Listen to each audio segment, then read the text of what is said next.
யூனிவர்சிட்டினாலே ஞாபகம் வருது அண்ணா யூனிவர்சிட்டி தான் ஞாபகம் வரும் நமக்கு. ஸோ அப்படி ஒரு நம்பர் 1 யூனிவர்சிட்டி தான் அது. ஸோ அப்படி ஒரு யூனிவர்சிட்டியில் இப்படி ஒரு அசம்பாவிதம் நடந்தது உண்மையாகவே ஒரு வருத்தமான செயலாக இருக்குது.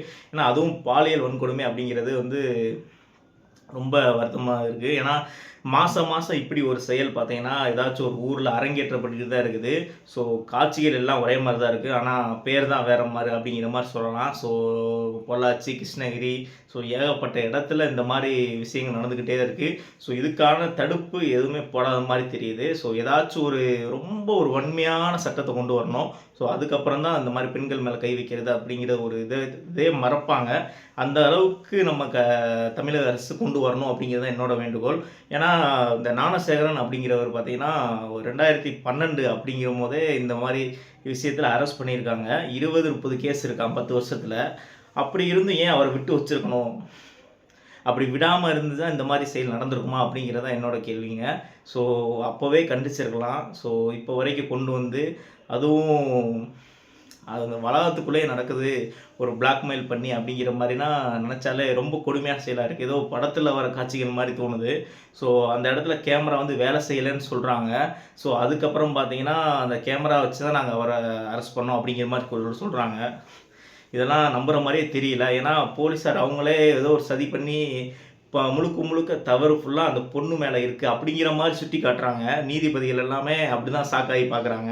ஸோ ஆனால் அந்த பொண்ணு மேலே தவறே கிடையாதுங்க. ஏன்னா ஒரு பொண்ணாக அந்த பொண்ணு வந்து நேரடியாக அவங்க பேரண்ட்ஸ் கிட்ட சொல்லி அதுக்கப்புறமா பார்த்தீங்கன்னா நேரடியாக இது எஃப்ஐஆர் போட்டு ஃபைல் பண்ணியிருக்காங்க, அவங்க மேலே கேஸ் பண்ணியிருக்காங்க.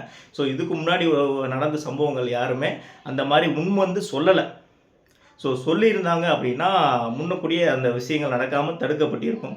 ஆனால் இந்த பயத்தால் அவங்க வந்து எதுவுமே சொல்லாமல் விட்டுட்டாங்க. ஸோ இப்போ வந்து இந்த பொன்மணி பார்த்திங்கன்னா நேரடியாக தைரியமாக போய் சொல்லியிருக்கு. ஸோ அதனால மட்டும்தான் விரைவாக அவங்கள ஃபாலோ பண்ணி அரெஸ்ட் பண்ணியிருக்காங்க. ஸோ இதுக்கு வந்து கடுமையாக தண்டிக்கணும் அப்படிங்கிற மாதிரி தான் இது.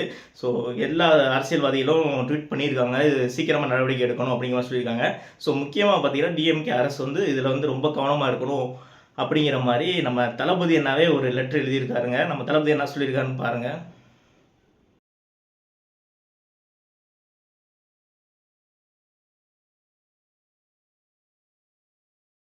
ஸோ அண்ணா பல்கலைக்கழகத்தில் இந்த மாதிரி நடந்தது ரொம்ப ஒரு பெரிய வருத்தமிக்க செயலாக இருக்குது. ஸோ இந்த மாதிரி மறுபடியும் எதுவும் நடக்கக்கூடாது, இதுக்கு உள்ளவங்கள அரெஸ்ட் பண்ணணும், இதுக்கு பின்னணி யார் யார் இருக்காங்களோ அவங்கள உடனுக்குடனே அவங்களையும் வன்மையாக கண்டிக்கணும் அப்படின்னு சொல்லியிருக்காரு.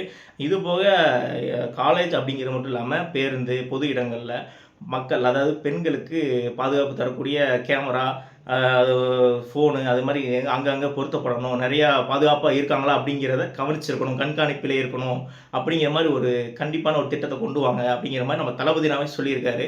ஸோ இதுக்கு மேலே தமிழக அரசு என்ன முடிவு பண்ணுதுன்னு பார்க்கலாம். இந்த மாதிரி செயல் நடந்துக்கிட்டு இருக்கும்போது இப்போ தமிழக அரசு பார்த்தீங்கன்னா அதை பற்றின ஒரு வீடியோ ஏதாச்சும் ஒரு ஸ்டாலின் அவர்கள் வந்து ஏதாச்சும் ஒன்று பேசியிருக்கலாம், ஏதாவது ஒரு அவேர்னஸ் மாதிரி ஏதாவது பண்ணிக்கலாம், எதுவுமே பண்ணலை. அவர் என்ன பண்ணியிருக்காருங்கிறத பாருங்கள்.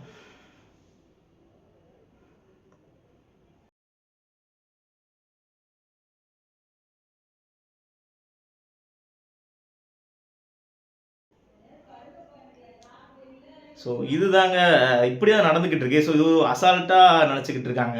ஸோ கள்ளச்சாராய பிரச்சனையிலேருந்து பாலியல் வன்கொடுமை வரைக்கும் இவங்க அரசியல் தான் நடந்துக்கிட்டு இருக்குது.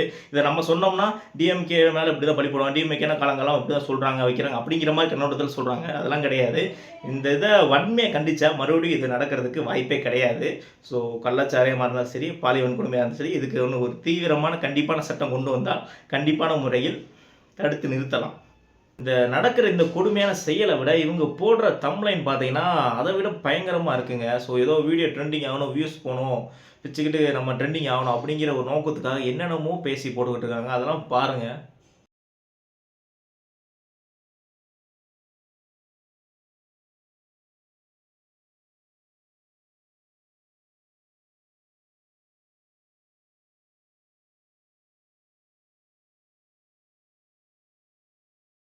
ஸோ இப்படிலாம் போட்டால் யாருங்க ஏதாவது தப்பு நடந்தால் ஏதாச்சும் இதாச்சுன்னா யாருங்க முன்னுக்கு வந்து சொல்லணும்னு நினப்பாங்க.